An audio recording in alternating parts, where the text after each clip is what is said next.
একটা রিপাবলিকান বাংলা ভুল প্রচার করছে, তার সঙ্গে বিজেপিরা ভুল প্রচার করছে, বলছে খারিজি মাদ্রাসাতে এই হচ্ছে ওই হচ্ছে, সমস্ত মিথ্যা। একটা খারিজি মাদ্রাসায় জঙ্গি প্রশিক্ষণ দেওয়া হয়, একটা মাদ্রাসায় এরকম কোনো তথ্য পাওয়া গেছে আমার দেখাক, আমি 10 বছরের ফাঁসি 10 বছরের সাজা আমি ঘাড়ে। তোর সম্প্রীতিকে নষ্ট করে হিন্দু মুসলমান দুটো ডিভাইডেড করে ভাগ করে বিজেপি রাজনৈতিক ফায়দা লোটার চেষ্টা করছে। আর রিপাবলিকান বাংলা একজন দালাল চ্যানেল, এটা গদি মিডিয়া, এরা বিজেপির দালালি করছে, দালালি করে মানুষের মধ্যে বিভাজন তৈরি করছে, খুব দায়িত্ব নিয়ে আড়াল করে নিচ্ছে। দাদা ভাই, আমি যখন প্রথমে এখানে রোহিঙ্গারা এখানে আসে, আমার ঘর তৈরির শুরু থেকে আমি পশ্চিমবঙ্গের রাজ্যপালকে চিঠি করেছিলাম, এবং সেই সময়কালীন বিজেপির সহসভাপতি অমিয় সরকার, বিজেপির আরেকজন সহসভাপতি প্রাক্তন সাংসদ ডক্টর বিক্রম সরকার আইপিএস থেকে শুরু করে, কংগ্রেসের নেতা থেকে সোমেন মিত্র থেকে শুরু করে, রাজ্যপাল থেকে শুরু করে, ডিএম থেকে, মুখ্যমন্ত্রী থেকে, এসপি থেকে, বিডিও থেকে, এসডিও থেকে, লোকাল থানা এসডিপিও পর্যন্ত আমি চিঠি করেছি এবং তার চিঠি রিসিভ করেছি, কোনো আনলিগালি করিনি। কারণ এইগুলো করার পরে দফায় দফায় পুলিশ, আইবি, ডিআইবি, গোয়েন্দা, এনআইএ, সিআইডি, সমস্ত রকম সিবিআই সব লোকের এসছে, সমস্ত রকম ভেরিফাই করেছে, করে দেখেছে কিচ্ছু নেই, তারপর চুপচাপ হয়ে সবাই চলে। এই মুহূর্তে আমার পাশে যিনি রয়েছেন তিনি হচ্ছেন হোসেন গাজী, থাকেন বারুইপুরে। এবং আপনাদের কয়েকটা জিনিস আমার বলার কথা, সেটা হচ্ছে রিপাবলিকে গত দুদিন ধরে এনাকে নিয়ে একদম তোলপাড় করে দিচ্ছে খবরে, তিনি নাকি রোহিঙ্গা তথা জঙ্গিদের আস্তানা দিয়েছেন, জঙ্গিদের জন্য রিফিউজি ক্যাম্প বানিয়েছেন এবং তাদের জন্য পড়াশোনার জন্য, তাদের ছেলেমেয়ের পড়াশোনার জন্য সেখানে খারিজি মাদ্রাসা তৈরি করেছেন, এরকম বহু অনৈতিক কাজ করেছেন। এরকমই প্রচার রিপাবলিকে গত দুদিন ধরে চলছে, একদম মানে প্রাইম টাইমে। এবং অনির্বাণের সেই অগ্নিবাণ প্রোগ্রাম থেকে শুরু করে বিভিন্ন এপিসোডে বারবার ঘুরিয়ে ফিরিয়ে দেখানো হচ্ছে নাকি। তো বিষয়টা হচ্ছে হোসেন গাজী তিনি একজন সামাজিক কর্মী, তিনি বিভিন্ন মানবাধিকার সংগঠন, বিভিন্ন সমাজসেবী সংগঠনের সঙ্গে যুক্ত। ফলে বিভিন্ন সময় খরা, বন্যা, বিভিন্ন বিপদে আপদে মানুষের পাশে দাঁড়ান। খুব ছোটবেলা থেকেই তিনি এই কাজকর্ম করেন। হঠাৎ করে এই রিফিউজি মানে বিশেষ করে রোহিঙ্গাদের আশ্রয় দিলেন কেন? রোহিঙ্গা মানেই তো ভারতবর্ষে এখন জঙ্গি জঙ্গি একটা ট্যাগ লাগানোর খেলা চলছে। দেখুন, সর্বপ্রথমে বলি, আমি 2003 সাল থেকে সোশ্যাল ওয়ার্কারের কাজ করি। আমি ব্যক্তিগত জীবনে অনেকে প্রশ্ন করছে যে হোসেন গাজী কী করে, এত ফান্ডিং কোথা থেকে আসে। আমি খুব ছোটোবেলা থেকেই আমার নিজের রোজগার মেহনত করি, বিভিন্ন রকম। আগে ফল ব্যবসা, নিজে খুচরো ব্যবসা করতাম কলকাতায়, প্লাস আমার পাইকারি ব্যবসা ছিল হায়দ্রাবাদ এবং বোম্বে। তারা আসতেন, আমি এখান থেকে আশফল, পেয়ারা, লিচু এগুলো কিনে পাইকারি দিতাম, সেখান থেকে একটা মোটা টাকা লাভ করতাম, প্লাস আমি নিজে ফল খুচরো বিক্রি করতাম, রোজগার করেছি সারা লাইফের জন্য। তারপর রঙের কাজ করতাম, মার্বেলের কাজ করতাম, আমি কন্ট্যাক্ট নিতাম, লোকজন খাটিয়ে রোজগার করতাম, মোটা টাকা রোজগার করেছি। কিন্তু আমি আমার লাইফের জন্য কিছু করিনি, জনসেবায় আমার জীবনটা নিয়োগ করে মানুষের স্বার্থের জন্য বিল্লি করেছি। এখনো পর্যন্ত ভাঙা টিনের বাড়িতে থাকি, 3-4 বারও আমার ঘর ভেঙেছে, এখনো পর্যন্ত আমি না কোথাও গেছি না কিছু। কিন্তু আমার কাছে প্রশ্ন হলো একটাই, যে 2003 সাল থেকে আমি হিন্দু, মুসলমান, দলিত, আদিবাসী সকলের জন্য দৌড়েছি, আমি কখনো আমার স্বার্থের কথা ভাবিনি। তো সেই সূত্রে ধরে প্রতি বছর যেমন আমরা গরিব মানুষের কাপড় দেওয়া, খাবার দেওয়া, বিভিন্ন রকম রিলিফ দেওয়া, কেউ মরে গেলে সাহায্য করা, বিয়ের জন্য সাহায্য করা, কারো স্যারদের বাড়ি সাহায্য করা, কেউ পড়াশোনার জন্য সাহায্য করা, কারো চিকিৎসার জন্য সাহায্য করা, আমি আমার যেমন অর্থটা দিই, তার সঙ্গে আমার বহু পরিচিত বন্ধুরা, বিভিন্ন ব্যবসায়ী, দোকানদার, চাকরিজীবী সকল মানুষের কাছে গিয়ে রিকোয়েস্ট করি যে দেখো এই মানুষটা বড় অসহায়, একে একটু সাহায্য করো। সেই হিসেবে মানুষের কাছে একটা পরিচিত আছে, এই ছেলেগুলো ভালো কাজ করে। তো এইভাবেই করতে করতে রোহিঙ্গারা আমার কাছে আসলো কি করে, যে এটা ওরা বিভিন্ন রকম রিপাবলিকান বাংলা আমার সঙ্গে বলেছিল, সৈকত বলে যে এসেছে। আমি প্রথম যখন সকালবেলা আসে 4 তারিখ সকালবেলা, তখন ওই 8:30 বাজে, তখন আমি বাড়িতে কাজ করছিলাম, কলেতে বাসন বাটি সব আমার ধোয়াধুয়ি করছিলাম।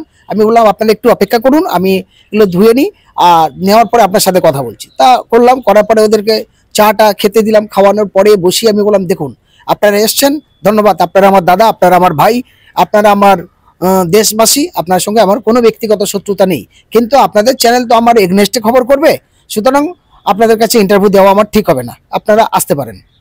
তখন বলছে না, আপনি মানবিক দৃষ্টিতে অনেক ভালো কাজ করেন, আপনার নাম শুনেছি অনেক, আপনি অনেক ভালো ব্যক্তি, সেইটুকুই বলবেন। এবার আমি যে ভিডিওগুলো, আমি যে কথাগুলো বলেছি, আমার প্রত্যেকটা কথা ওরা কেটেছে, প্রত্যেকটা কথাটা ওরা সে কাটছাট করে আর্ধেক করে দেখিয়ে তিলকে তাল বানিয়ে দিচ্ছে। দেখুন আমি যখন কিন্তু ওখানে তো অভিযোগ করছে যে এই হোসেন গাজীদের মতো লোকেরাই এখানে রোহিঙ্গাদের আশ্রয়দাতা, জঙ্গিদের আশ্রয়দাতা। আমি হোসেন গাজী জঙ্গির একটাও জঙ্গির সঙ্গে কোনো আমার আতাহাত আছে বা কোনোদিন আমার লাইফে আমার এই 50 বছরের কাছাকাছি বয়স, এই 50 বছরের মধ্যে আমি কোনোদিন কোনো অস্ত্র শস্ত্র কোনো কিছু ব্যবহার করেছি কেউ প্রমাণ করতে পারবে না। এক দুই হলো আমি যেমন একেবারে বিভিন্ন খুন মার্ডার ধর্ষণ থেকে শুরু করে যে কোনো ঘটনা ঘটেছে আমাদের শক্তি মতো সেই মানুষের পাশে গিয়ে দাঁড়িয়েছি। যেমন প্রিয়াঙ্কা হাসদা খুনের জন্য বলেছি, যেমন আবার বিশ্বজিৎ মুন্ডার খুনের জন্য বলেছি, যেমন সাবির মল্লিককেও পিটিয়ে মেরেছে, হরিয়ানাতে গরু মাংস খাওয়ার অপরাধে তার বাড়িও গেছে। এরকম যে কোনো দুর্ঘটনা ঘটলে আমরা যাই, যেমন আয়লা লায়লা আমফান বুলবুলি সব জায়গায় আমরা দৌড়ে গেছি। ঠিক এরকম ভাবে রোহিঙ্গাদের সঙ্গে যেটা আমার বলছে রিপাবলিক বাংলা আগে কোথায় ছিল, কেন আমার দেখায়নি? 2009-এ আয়লার জন্য আমি সুন্দরবন থেকে শুরু করে আপ টু মুখ্যমন্ত্রী পর্যন্ত ডেপুটেশন দিচ্ছি, প্রত্যেকটা ধাপ বাই ধাপ, যেমন Gosaba video, Canning video, Baruipur video, দক্ষিণ চব্বিশ পরগনা ডিএম, তারপর মুখ্যমন্ত্রী, তারপর হেলিকপ্টার খাবার পরে। তখন তো রিপাবলিক বাংলা আমার দেখায়নি, তখন তো বলিনি হোসেন গাজী ওই দেখো গোসবাতে আদিবাসীরা নদীর পাড়ে শুয়ে আছে, দলিতরা শুয়ে আছে, হিন্দুরা শুয়ে আছে, সেখানে দিচ্ছে। দেখুন মানুষ হলো মানবতার খাতিরে, আমার কাছে কোনো জাত নেই, কোনো ধর্ম নেই, তখন আমরা কোনো দল দেখিনি। কে কোন রাজনীতি করবে সেটা তার নিজস্ব স্বাধীনতার ব্যাপার, নিজস্ব গণতান্ত্রিক ব্যাপার। কিন্তু বিজেপিরা রিপাবলিকান বাংলা ঢাল করে মুসলমানদের জঙ্গি তকমা দিয়ে রাজনৈতিক ক্ষমতা দখলের জন্য মিথ্যা অপপ্রচারটা করছে। আমার সঙ্গে কোনো রকম এরকম কিছু নেই, এবং আমার যেটা বলছে কোথায় থেকে এত ফান্ড আসে আমার সমস্ত অ্যাকাউন্ট চেক করুক না, একটাও কোনো রকম এরকম আনলিগাল কিছু দেখাতে পারবে না। আর জঙ্গি যেটা বলছে যে রোহিঙ্গারা আসলো কি করে, রোহিঙ্গাদের ব্যাপারটা আমি বলি। আমরা যখন 2016 নির্বাচনের পরে মালদার ভয়ঙ্করী বন্যা হলো, সেই বন্যায় আমরা কলকাতা, দক্ষিণ 24 পরগনার বিভিন্ন জায়গায় ত্রাণ আমরা সংগ্রহ করি, মানুষের কাছে ভিক্ষা করে চাঁদা তুলে নিয়ে মালদাতে যাই, মালদার শামসিতে আমরা অফিস করি, অফিস থেকে মালদার বিভিন্ন জায়গায় ত্রাণ নিয়ে নিয়ে যাই। এবার আমরা যখন হাওড়া থেকে ট্রেনে যাই বা শিয়ালদা থেকে ট্রেনে যাই, যাওয়া আসার লং প্রসিডিওর রাস্তা, ভোরবেলা যেতে যেতে শামসি পর্যন্ত লেগে যায়। যেতে আসতে আমরা 2016 শেষ প্রান্তে গিয়ে দেখছি মায়ানমারে ভয়ঙ্করী ঘটনা। তারপর দেখি কলকাতা থেকে বিভিন্ন স্বেচ্ছাসেবক মানুষেরা, বিভিন্ন বন্ধুরা তারা গেছে বাংলাদেশ, গিয়ে এই সমস্ত ঘটনাগুলো দেখেছে। দেখার পরে আমরা বললাম ঠিক আছে, কি বিষয়টা আমাদেরও যাওয়া দরকার, দেখা দরকার। আমরা সেই সূত্রে আমরা কোনো রোহিঙ্গা বলে দেখিনি, আর কোনো অন্য কোনো জাত বলে দেখিনি, কারণ আমরা কোনোদিন এটা এই বিভাজন আমরা আসি না, কারণ আমরা ভারতবর্ষে মানুষ যখনই বিপদে পড়েছে গিয়ে সেইভাবে এগিয়ে গেছি। আমি রোহিঙ্গা বলে দেখি, আমরা দেখেছি একটা মানুষ তাদের মাছের মতো মুরগির মতো টুকরো টুকরো করছে কেটে, তারা খাবার জ্বালায় উলঙ্গ অবস্থায় দৌড়ে আসছে প্রাণ বাঁচানোর জন্য, একটু বেঁচে থাকার জন্য।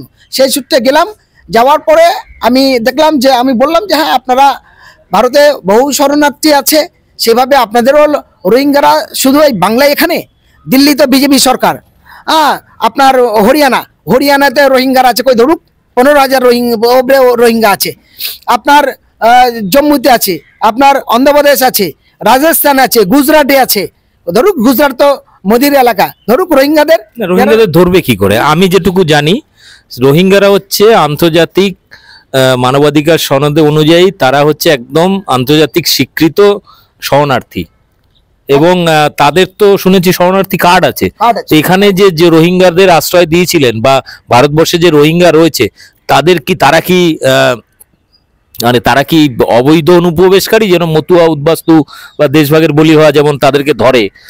আচ্ছা, এই যে যারা রোহিঙ্গারা এসছে বা সারা ভারতবর্ষে রয়েছে, তাদের তো শেল্টার সরকারিভাবে দিয়েছে বিভিন্ন জায়গায়, আপনারা এখানে দিয়েছিলেন কিছুদিন, তো এটা কি প্রশাসনের লোকে জানতো না? পুলিশ বা এখানকার সরকার বা কেন্দ্র সরকার এরা জানতো না যে আপনারা আশ্রয় দিয়েছেন?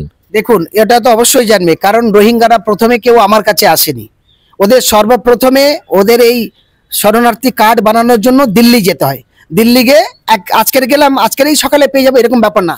দিল্লি গিয়ে প্রথম ওদের ভিডিও কনফারেন্সে ইন্টারভিউ নেয়, নেওয়ার পরে ওদেরকে আবার রাখে, আবার 10 আঙুলের ছাপ নেয়, চোখের ফিঙ্গারপ্রিন্ট নেয়, গলার ফিঙ্গারপ্রিন্ট নেয়, তারপরে রিফিউজি কার্ডটা দেয়। তাহলে ওখানে 1 সপ্তাহ থেকে যায়।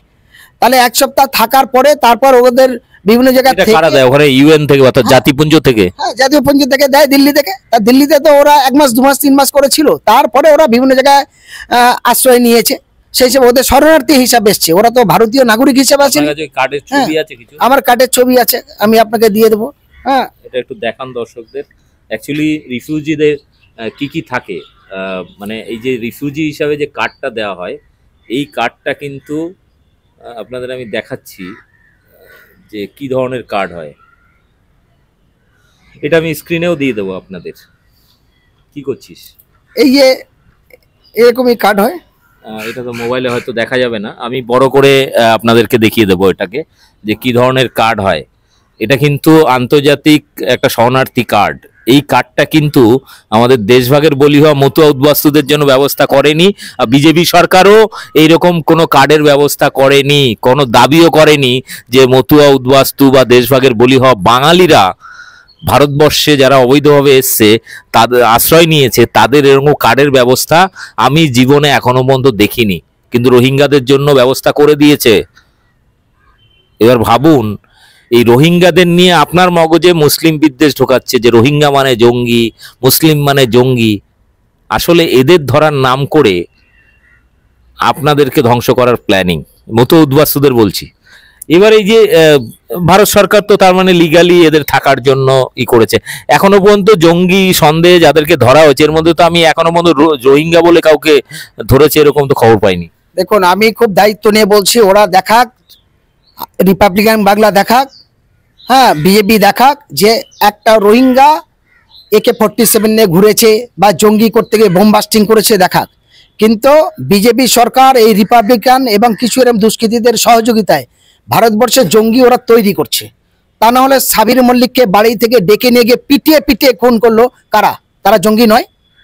মালদা বিজেপির গোরক্ষক বাহিনী, বিজেপির গৌরক্ষা বাহিনী কই? তাদের এনআইএ দেখতে পায় না? রিপাবলিক বাংলা নিয়ে সেটা দেখায় না 1 ঘন্টা? এবিপি আনন্দ সেটা নিয়ে 1 ঘন্টা দেখায় না? বিজেপি শুভেন্দু অধিকারী সেটা নিয়ে বলে না? বরং শুভেন্দু অধিকারী এবং বিজেপির নেতা তারা পরিষ্কার বলছে যে বাংলাদেশের হিন্দুরা আসো, আমি এপারে চৌকি দেবো, চৌকিদার হব, আমি তোমাদের অশোকনগর এবং বারাসাত বনগায় তোমাদের জন্য বস্তি বানাবো, কলোনি বানাবো, তারা বলেছে। ফলে আমরা এগুলো তো বলি না। আমার বক্তব্য হলো তাদের সঙ্গে আমার কোনো বিবাদ নেই। আমরা মানুষ, যে কোনো মানুষ কষ্ট হলে তার পাশে দাঁড়ানো মানবিক কর্তব্য। আমি হিন্দু মুসলমান, আমার বাংলাদেশে প্রচুর বন্ধুদের সঙ্গে এখানে আছে, আমাদের এখানে যারা বাংলাদেশের লোক আছে সকলে ম্যাক্সিমামের সঙ্গে আমার ভালো সম্পর্ক, কারোর সঙ্গে কোনো খারাপ সম্পর্ক। রিপাবলিক টিভিতে দেখিয়েছে যে আপনি আপনার বাড়ির আশপাশে এই রোহিঙ্গাদের থাকার ব্যবস্থা করে দিয়েছেন, শেল্টারের ব্যবস্থা করেছেন। 2016-17 সালের কথা বলছি। সেই সময় আন্তর্জাতিক বিভিন্ন নিউজ চ্যানেল থেকে শুরু করে বিভিন্ন আমাদের এখানকার বড় খবরের চ্যানেলে সেই ভিডিওগুলো কিন্তু খবরগুলো এখনো আছে। আপনাদের কিছু কিছু খবরের ক্লিপিংস এই ভিডিও সাইডে দিয়ে দেবো। সেই সময়কার মানে আজ থেকে 6 বছর 7 বছর আগেকার খবর, সেই সময় খবর হয়েছিল, কিন্তু সেই সময় রিপাবলিক টিভি বলো আর বিজেপি বলো কেউ এই নিয়ে চিৎকার করেনি। এবারে আরেকটা বিষয় আসি, যে এই রিপাবলিক টিভি অভিযোগ করছে যে আপনার বাড়িতে আপনি খারিজি মাদ্রাসা তৈরি করে রোহিঙ্গা বাচ্চাদেরকে পড়াশুনো শেখাতেন, তাদেরকে জঙ্গি বানানোর ট্রেনিং দিতেন। দেখুন, আমার বাড়ি প্রথম কথা হলো কোনো মাদ্রাসা নেই, দ্বিতীয় কথা কোনো জঙ্গি ট্রেনিং হতো না। প্লাস্টিক দিয়ে একটা ঝুঁকি মতো ঝুবড়ির মতো বানানো হচ্ছে ঘর, ওই 15x12x20 মতো হবে। ওখানে বাচ্চারা বাংলা, ইংলিশ এবং আরবি পড়তো, সেগুলো শেখানো হতো, কোচিং সেন্টার মতো করা। আমি বারবার ওনাকে বলছি যে এটা বাচ্চাদের বাংলা, আরবি, ইংলিশ পড়ানো হয়। উনি বলছে এটা খারিজি মাদ্রাসা। খারিজি মাদ্রাসা হলাম, এটা আপনি বলতে পারেন খারিজি মাদ্রাসা এখানে, মাদ্রাসা অন্যভাবে চলে। এবার উনি বলছে খারিজি মাদ্রাসা মানে কিন্তু খারিজ করা। খারিজি মাদ্রাসা কাকে বলে? যেটা পাবলিক ডোনেশনে চলে, সব মানুষরা এসে সাহায্য করে, এবং যেখানে অনাথ বাচ্চারা পড়ে, এতিম বাচ্চা যাকে বলা, যার বাবা নেই, হ্যাঁ, যার মা আছে, মা রোজগার করতে পারে না, অসহায় ছেলে, কাপড় চোপড় পরতে পারে না, খেতে পারে না, তাদেরকে পাবলিক সাহায্য করে, তাকে বলা হয় খারিজি মাদ্রাসা। খারিজি মাদ্রাসা মানে খারিজ করে দেওয়া নয়। এটা রিপাবলিকান বাংলা ভুল প্রচার করছে, তার সঙ্গে বিজেপিরা ভুল প্রচার করছে, বলছে খারিজি মাদ্রাসাতে এই হচ্ছে ওই হচ্ছে, সমস্ত মিথ্যা।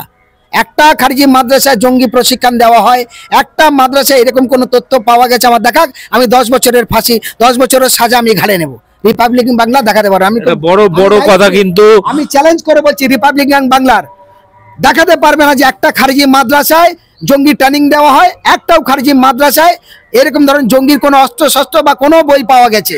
কিন্তু রিপাবলিকান বাংলা মিথ্যা করে তিলকে তাল বানাচ্ছে। এবং আজকের বলি, বিজেপির নেতৃত্বে প্রকাশ্যে যখন জঙ্গি তৈরি হচ্ছে, রিপাবলিকান বাংলা কেন দেখাচ্ছে না?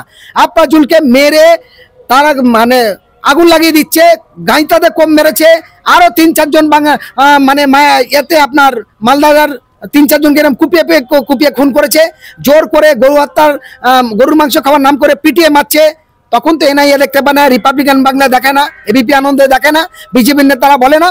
আজ অসহায় মানুষের জন্য এটা বলছে। যদি তাই হয়, আমি যখন 2009-এ আইলাই যখন খাবার দিচ্ছি, তিরপল দিচ্ছি, 2016-এ দিচ্ছি, আইলাই দিচ্ছি, লাইলাই দিচ্ছি, আমফানে লোকে তিরপল দিচ্ছি, তখন তো হিন্দু মুসলমান দলিত আদিবাসী সবার দিচ্ছি, তখন রিপাবলিক বাংলায় দেখাইনি, তখন আমাকে জঙ্গি বলেনি। এবং আমফানেতে আমরা লোকের যতটা পেরেছি 2000, 1000, 3000 করে টাকা লোকের কাছে ভিক্ষা করে করে দিয়েছি। আমরা সেবামূলক কাজের সঙ্গে যুক্ত। আমার কাছে কোনো জাত নেই, কোনো ধর্ম নেই, কোনো দল নেই। কে কোন দল করবে সেটা তার ব্যক্তিগত ব্যাপার। আমি একজন মানবাধিকার কর্মী হিসেবে আমি মনে করি, রাস্তায় একটা মানুষ যদি অ্যাক্সিডেন্ট হয়, তাহলে সেই মানুষটা যদি রক্তপাত হয়, মানে ব্লাডিং হয়, আমার কর্তব্য মানুষ হিসাবে সেই মানুষটাকে তুলে নেওয়া, একটু জল, একটু পানি দেওয়া, একটু ঔষধ, একটু চিকিৎসার ব্যবস্থা করা, এটা মানবিক কর্তব্য। কিন্তু ওরা কি করছে, যার রক্ত কইছে সেই মানুষের নয় মিথ্যা বলছে। আরেকটি কথা বলছে, হোসেন গাজী সবার চোখ আড়াল করে নিয়েছে। দাদা ভাই, আমি যখন প্রথমে এখানে রোহিঙ্গারা এখানে আসে, আমার ঘর তৈরির শুরু থেকে আমি পশ্চিমবঙ্গের রাজ্যপালকে চিঠি করেছিলাম, এবং সেই সময়কালীন বিজেপির সহসভাপতি অমিয় সরকার, বিজেপির আরেকজন সহসভাপতি প্রাক্তন সাংসদ ডক্টর বিক্রম সরকার আইপিএস থেকে শুরু করে, কংগ্রেসের নেতা থেকে সোমেন মিত্র থেকে শুরু করে, রাজ্যপাল থেকে শুরু করে, ডিএম থেকে, মুখ্যমন্ত্রী থেকে, এসপি থেকে, বিডিও থেকে, এসডিও থেকে, লোকাল থানা এসডিপিএ পর্যন্ত আমি চিঠি করেছি এবং তার চিঠি রিসিভ করেছি, কোনো আনলিগালি করিনি। কারণ এইগুলো করার পরে দফায় দফায় পুলিশ, আইবি, ডিআইবি, গোয়েন্দা, এনআইএ, সিআইডি, সমস্ত রকম সিবিআই সব লোকের এসছে, সমস্ত রকম ভেরিফাই করেছে, করে দেখেছে কিচ্ছু নেই, তারপর চুপচাপ হয়ে সবাই চলে গেছে। এখন হঠাৎ করে তিলকে তাল মানাচ্ছে, মাদ্রাসায় পাওয়া গেছে, মাদ্রাসায় গেছে, একটাও মাদ্রাসা রিপাবলিকান বাংলা দেখাতে পারবে না, কোনো একটা বিজেপি নেতা দেখাতে পারবে না। আজকের শুভেন্দু অধিকারী গরুর মাংস নিয়ে কথা বলছে। নন্দীগ্রামে যখন 14 মার্চ ঘটনা ঘটে, 14 মার্চ ভোরবেলা আমরা গেছিলাম, রবীন্দ্রনাথ, দেবনাথ, হোসেন গাজী, আরো 3-4 জন আমরা গেছিলাম। শুভেন্দু অধিকারী ওখান থেকে নিয়ে যায় এবং ফারুকের বাড়িতে প্রথম দুপুরে খাওয়া হয়, সেদিন গরুর মাংস খেয়েছিল শুভেন্দু অধিকারী। তখন বলে না, এখন গরুর মাংস খাওয়ার নামে পিটছে করে শুভেন্দু অধিকারী বলে না। এবং আবু সুফিয়ানের বাড়িতে আবার ফের একদিন সারাদিন ছিল, সেখানে দুপুরে পরোটা দিয়ে গরুর মাংস খেয়েছে শুভেন্দু অধিকারী, তখন বলে না। এখন বড় বড় কথা, তারা অনেক কিছু বলবে। আমরা খাওয়া নিয়ে, জাত নিয়ে, ধর্ম নিয়ে বলতে চাই না, কিন্তু রিপাবলিকান বাংলা এবং বিজেপির নেতারা যেভাবে বলছে, আজকে বলতে বাধ্য হচ্ছে, ওরা আমাদের বাধ্য করাচ্ছে। আমি তারপরেও এই ভিডিও যারা দেখবে প্রত্যেকের কাছে একটা অনুরোধ রাখবো, যে দেখুন, এটা সুন্দরের বাংলা, সম্প্রীতির বাংলা, সম্প্রীতির ভারত। এই ভারতবর্ষে আমরা হিন্দু, মুসলমান, দলিত, আদিবাসী একসঙ্গে কাঁধে কাঁধ মিলে একই বাসে যাই, একই ট্রেনে যাই, একই স্কুলে বাচ্চারা পড়াশোনা করে, একই কারখানায় কাজ করি। আমাদের এই সুন্দর সম্প্রীতিকে নষ্ট করে, হিন্দু মুসলমান দুটো ডিভাইডেড করে, ভাগ করে বিজেপি রাজনৈতিক ফায়দা লোটার চেষ্টা করছে। আর রিপাবলিকান বাংলা একজন দালাল চ্যানেল, এটা গদি মিডিয়া, এরা বিজেপির দালালি করছে, দালালি করে মানুষের মধ্যে বিভাজন তৈরি করছে। খুব দায়িত্ব নিয়ে বলছি আমি, যদি এটা না ব্যবস্থা নেয়, এর বিরুদ্ধে বিকল্প কিন্তু আমরা আইনি পরিষেবা নিতে বাধ্য হব। এখানে একটা জিনিস আমি হোসেন দা হয়তো বললো না, সেটা হচ্ছে আপনাদের বলি, মাদ্রাসায় জঙ্গি তৈরি হয় না, এটা তো উনি চ্যালেঞ্জ করে বলছেন, কিন্তু আপনাদের আমি চ্যালেঞ্জ করে বলতে পারি যে আরএসএস এর যে সমস্ত সংঘ আছে, বা আরএসএস নিয়ন্ত্রিত যে স্কুলগুলো আছে, বা ক্লাব আছে, বা শাখা আছে, সেখানে কিন্তু অস্ত্র ট্রেনিং হয়। একটা স্বাধীন দেশে, যেখানে মিলিটারি, পুলিশ, বিএসএফ থেকে শুরু করে এত ইন্টেলিজেন্স ব্যবস্থা, এত সুরক্ষার ব্যবস্থা, তার মধ্যে থেকেও একটা সংগঠন আরএসএস, তাদের শাখায়, তাদের স্কুলে, তাদের পরিচালিত বিভিন্ন জায়গায় সেখানে অস্ত্র ট্রেনিং হয়, প্রত্যেক সপ্তাহে অস্ত্র ট্রেনিং হয়। তার যদি আপনাদের বিশ্বাস না হয়, আরএসএস এর বিভিন্ন ফেসবুক, ইউটিউব চ্যানেলগুলোকে সাবস্ক্রাইব করে মানে খুঁজে খুঁজে দেখুন আরএসএস কিভাবে অস্ত্র ট্রেনিং দিচ্ছে, মেয়েদেরকে পর্যন্ত অস্ত্র ট্রেনিং দিচ্ছে। কাদের জন্য ভাই? তোমরা দেশ রক্ষা করবে, তাহলে পুলিশ মিলিটারিকে বলো ওগুলো সবাই বাড়িতে চলে আসুক, তোমরা যাও দেশ রক্ষা করার জন্য। আমাদের দক্ষিণ চব্বিশ পরগনার বাসন্তী থানার শ্রী রামকৃষ্ণ মিশনে সেখানে প্রকাশ্য অস্ত্র ট্রেনিং হয়েছিল 2013 সালে। তারপরে তখন তো বিজেপি আরএসএসরা এই রিপাবলিকান বাংলা দেখায়নি, এবং দক্ষিণ চব্বিশ পরগনার জয়নগর থানার জালালপুর এলাকায় প্রকাশ্য অস্ত্র ট্রেনিং হয়েছে, সেখানে বন্দুকের ফায়ার পর্যন্ত হয়েছে। তখন তো আর রিপাবলিকান বাংলায় দেখায়নি। তাহলে জঙ্গি কারা? তার বিরুদ্ধে এনআইএ ধরছে না, তার বিরুদ্ধে বলছে না, এবং একাধিক মুসলমানদের পিটিয়ে খুন করা হচ্ছে, দলিতদের পিটিয়ে খুন করা হচ্ছে, আদিবাসীদের পিটিয়ে খুন করা হচ্ছে অস্ত্র দিয়ে পরিষ্কার, এবং নারী পুরুষ সর্বশেষ বাচ্চা শিশু ছেলে মেয়েদের তাদের অস্ত্র ট্রেনিং দিয়ে বলা হচ্ছে, এবং মুসলমানদের বিরুদ্ধে বলছে জিহাদিরকে মারো।